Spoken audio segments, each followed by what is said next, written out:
Magandang hapon. Ngayon po ay araw ng Miyerkules, July 16, 2025. Update ulit tayo sa lagay ng ating panahon.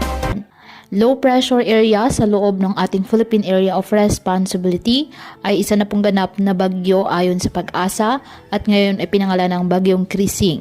Ramdam naman taglay ang lakas ng hangin aabot sa 45 kilometers per hour at pagbugso aabot sa 55 kilometers per hour. Ramdam na ngayon ang mga kaulapan at mga pag-ulan na dulot ng bagyong Krising sa Bicol Region, Eastern Visayas, particular na sa Catanduanes, Albay, Sorsogon, Camarines Sur, Camarines Norte, Samar, Eastern Samar at Northern Samar.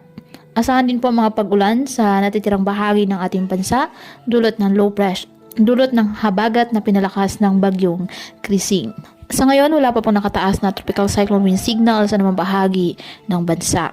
Patuloy lamang po na namantabay ng iba pa nating weather updates hinggil po sa lagay ng panahon, lalo't may minamonitor tayong isang bagyo.